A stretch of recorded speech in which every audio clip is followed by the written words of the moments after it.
Hello students, myself is Dr. Pinal Shah. I am taking your lectures on respiratory system. Today's topic is pneumonia.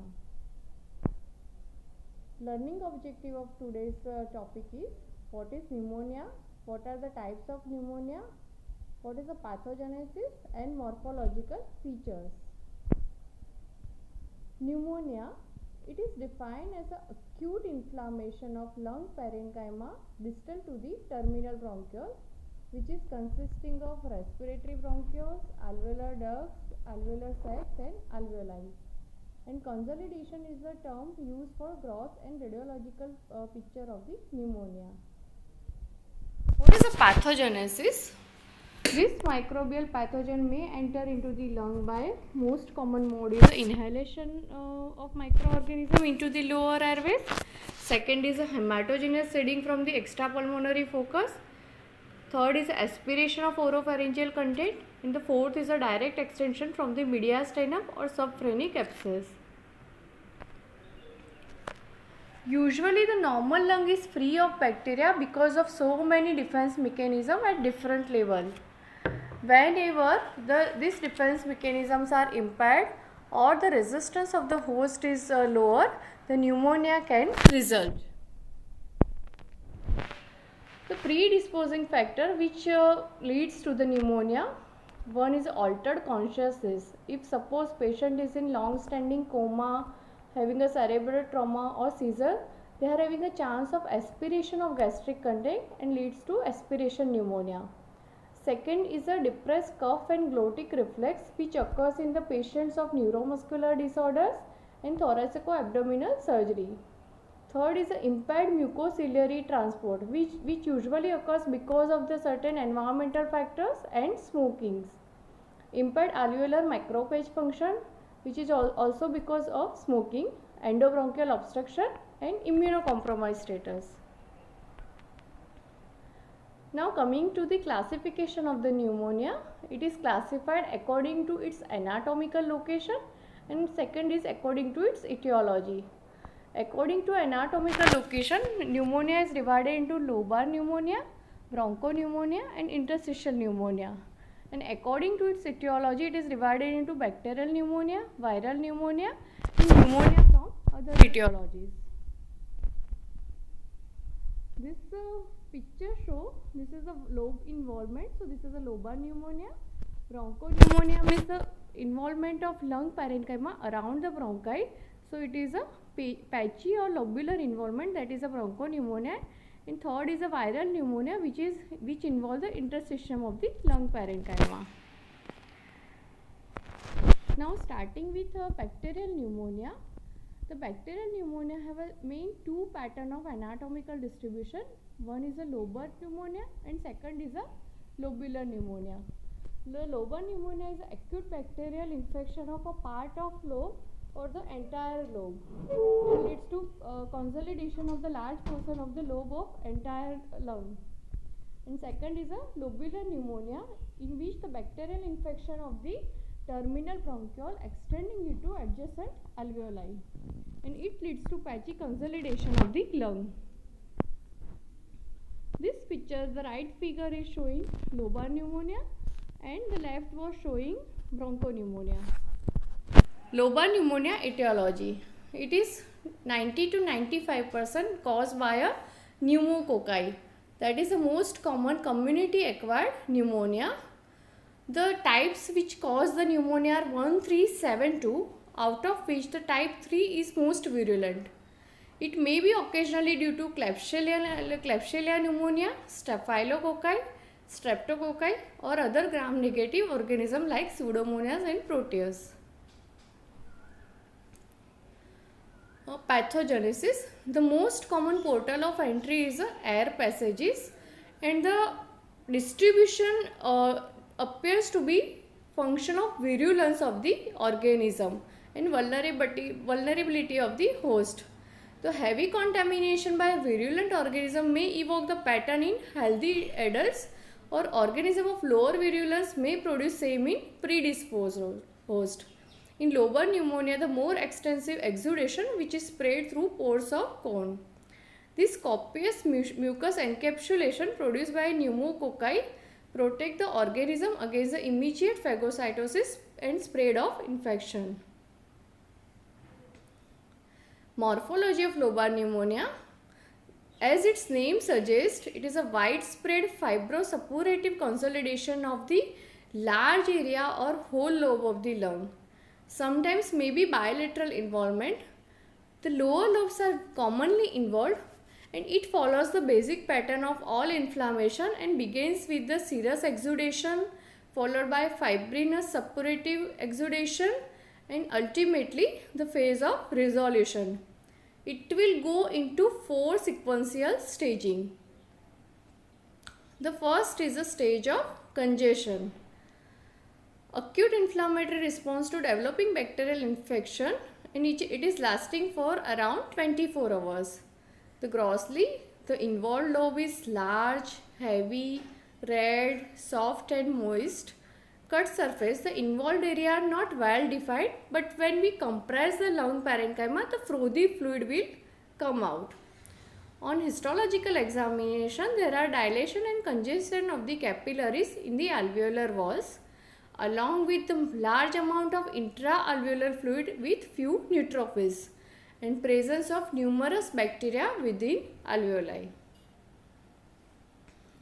Second is a stage of red hepatization, which lasts for 2 to 4 days. Grossly, the lungs are red, firm and airless. The lungs' airiness is gone and it has a solid firm consistency just like a liver.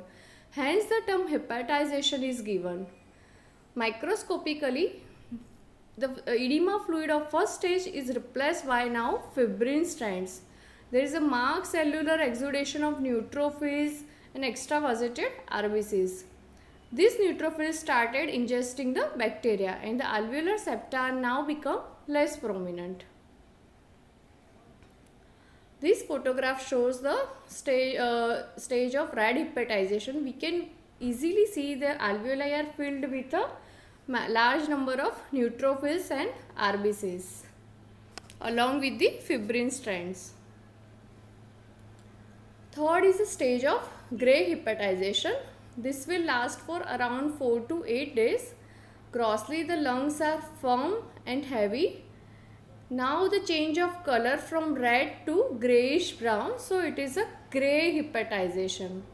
Firm area of consolidation will remain and fibrous pleurisy is now common. Microscopically, as well stated, the fibrin strands are dense and numerous and the neutrophilic cellular exudate are reduced because the progressive disintegration of inflammatory cells, very few RBC, and now the macrophage is appearing to clear all these debris. This cellular exudate is separated by the fibrous septa by a clear space and organisms are now less and degenerated. This picture shows the disintegrated debris of the neutrophils and large number of macrophages, and the alveolar septa are separated from the wall by the clear space. The last stage is the stage of resolution. It begins on the 8th or 9th day if no therapy is given, and usually the whole process is completed within a 1 to 3 week. Now the exudate within the alveolar space undergo progressive enzymatic digestion and they produce a granular semi-fluid debris that is reabsorbed and ingested by macrophages. Usually it is cuffed up or organized by fibroblasts growing into it. Suppose all the circumstances are favorable, the normal lung parenchyma is restored to its normal size. Grossly, cut surface are red, grey or dirty brown and frothy yellow creamy fluid is expressed. On histological examination, now the macrophages are the dominant cells, inflammatory debris are cleared and alveolar capillaries are engorged.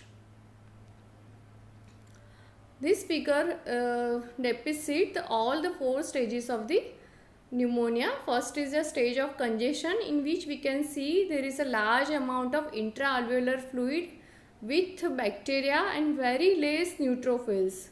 In the second stage, the red hepatization, there are large numbers of intra-alveolar neutrophils and RBCs. In third stage, now the macrophage has come and fibrin strands are predominant, and this exudate is separated from the alveolar by a clear space. In the last stage, all debris has been disappeared and the macrophage are predominant cells along with the congested alveolar septi. Now in the era of antibiotic, usually the complications are very rare and these all stages will completed within 3 to 4 days. Suppose if patient is debilitated or not taking proper antibiotic, it might leads to certain complication. The first and foremost complication is because of the large area of tissue destruction and necrosis leads to abscess formation, and it is very common with pneumococci or Klebsiella. Spread of infection into adjacent pleural cavity, it leads to intrapleural fibrinosuppurative reaction, and that is known as a empyema. Empyema means the pleura is filled with pus. Third is the organization of exudate, which may convert the portion of lung into solid tissue. So now the lung is become solid and airless permanently. And the fourth is spread to other organs. These bacteria will spread to heart valves, pericardium, brain, kidney, spleen, joints, and causing metastatic abscesses, endocarditis, meningitis, and arthritis. The second pattern which is seen in bacterial pneumonia is a bronchopneumonia. So in bronchopneumonia, only the portion of terminal bronchiole is involved and adjacent lung parenchyma is involved. Grossly, it will have a patchy consolidation. It involves more than one lobe and usually multilobar, frequently bilateral and basal. It is approximately around 3 to 4 cm in diameter, slightly elevated with dry granular grey-red to yellow and poorly delimited at their margin. On histological examination, the same. The suppurative neutrophil-rich exudate that fills the part of bronchi which is involved, bronchioles which is involved, and the adjacent alveoli will be involved. This photograph shows the bronchi which is filled with a suppurative exudate and adjacent alveoli are involved. This is a picture of bronchopneumonia. So what is the difference between lobar pneumonia and bronchopneumonia? Lobar, which is more common in adults, while bronchopneumonia is usually seen in extremes of ages, means it is common in children and also in the old aged patient. In lobar pneumonia, the whole one lobe is involved, while in case of bronchopneumonia, there is a lobular arrangement or patchy arrangement. The color is depend upon the stage in the lobar pneumonia. There are 4 stages in lobar pneumonia. While no such kind of stages in bronchopneumonia, the involved portion shows a various color from red to grey. Cut surface is usually dry, granular, and fibrin can be scraped off the surface in case of lobar pneumonia, while it is moist in case of bronchopneumonia. Pleura always involved and covered with fibrin or sometimes pus, and adjacent pleura may occasionally contain some fibrin in case of bronchopneumonia. So this photograph, the left one is showing a bronchopneumonia. We can easily see there is a multi-lobar and involvement, patchy distribution and small foci. While the right figure is showing the whole one lobe is involved, that is a lobar pneumonia, and left is a bronchopneumonia. Now coming to the second type of pneumonia according to etiological classification. We have till now covered bacterial pneumonia. Now switching to the other organisms. So which are the other organisms and which is right now have a pandemic? So yes, it's a viral pneumonia. They are known as atypical pneumonias. So basically it's an acute febrile respiratory disease having a patchy inflammatory changes in the lung and confined to alveolar septa and pulmonary interstitium. Why we called it viral pneumonia as an atypical pneumonia? Because what we have seen in the bacterial pneumonia, the stages, the exudative pus inside the alveoli, all this is lacking in case of viral pneumonia. So lack of alveolar exudate, and there is only and only interstitial involvement. So it's a basically interstitial pneumonitis and lack of alveolar exudate, that's why they are called a atypical pneumonia.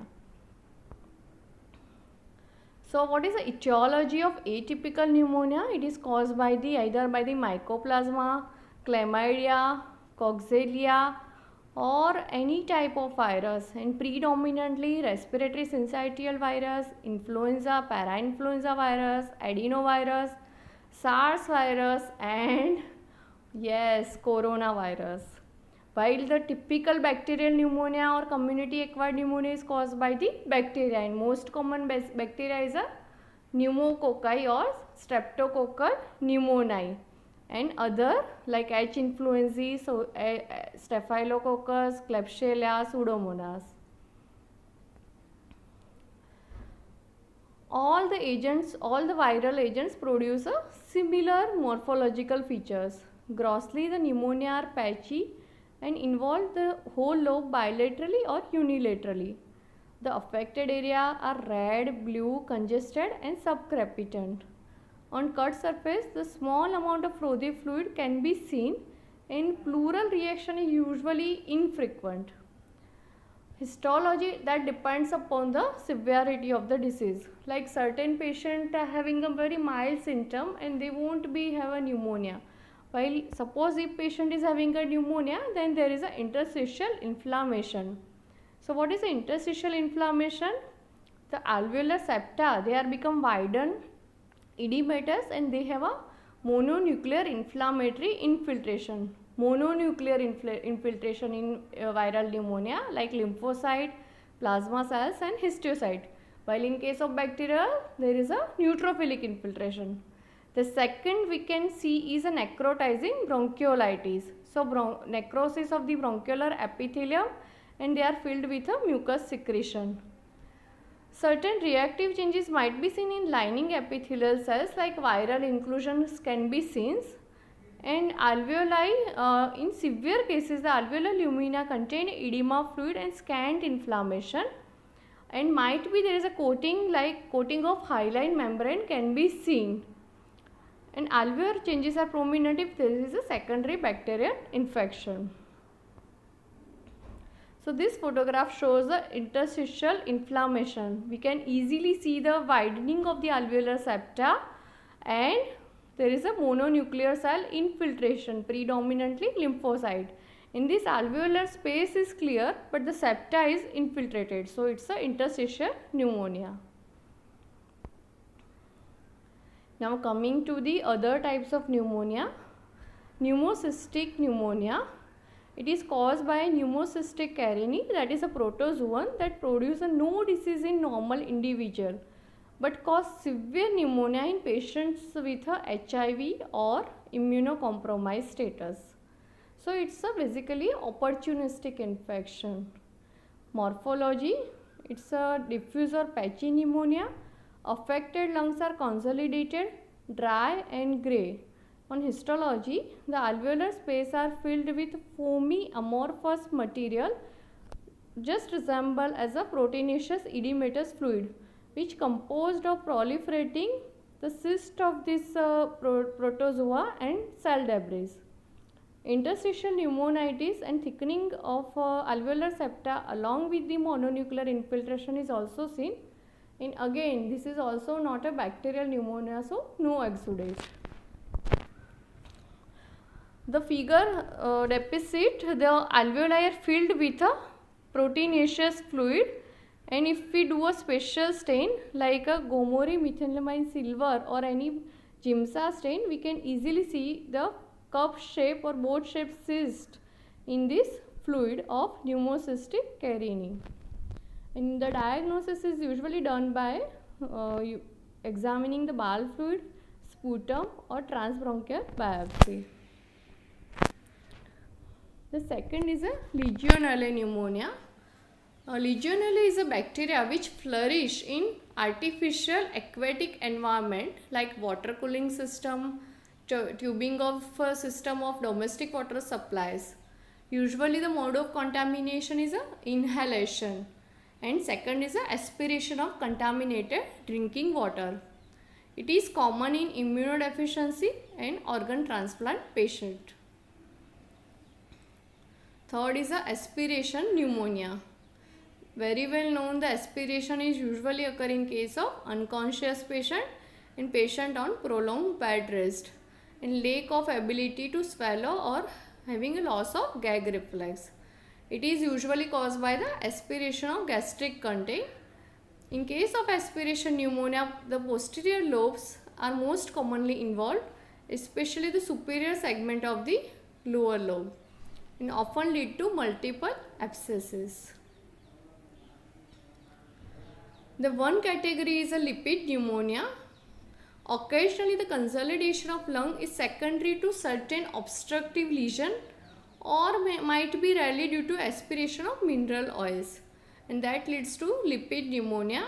And on histological examination there is a predominantly collection of lipid laden macrophages. Now the most dangerous is a nosocomial pneumonia. What is the meaning of nosocomial? Means it is a hospital acquired pneumonia. It is a different, that is a hospital acquired versus community acquired bacterial pneumonia. What is the meaning of hospital acquired? When the person is debilitated, is on catheter or ventilator and is hospitalized, now he is being secondarily infected by the hospital bacteria, that is called a hospital acquired pneumonia. And usually the organisms seen in hospital acquired pneumonia are different from the community acquired pneumonia. They are Enterobacteria, Pseudomonas aeruginosa and methicillin resistant Staph aureus. The last entity is a healthcare associated pneumonia. It is a recently described clinical entity. The risk factors for this pneumonia are the hospitalization of at least 2 days within a recent past, presentation from a nursing home or long-term care facility, attending hospital or hemodialysis clinic, and recent IV therapy or wound care. The most common organism are same methicillin resistant Staph aureus and Pseudomonas aeruginosa. So take home message of today's talk was, the streptococcal pneumonia is the most common cause of community acquired pneumonia, and two main morphological pattern of community acquired pneumonia, that is one is a lobar pneumonia and another is a bronchopneumonia. This bacterial pneumonia have a predominantly intra-alveolar neutrophilic exudate. The second etiology is a atypical pneumonia that have an interstitial lymphocytic inflammation and may show viral inclusion and usually caused by viruses or mycoplasma. Thank you.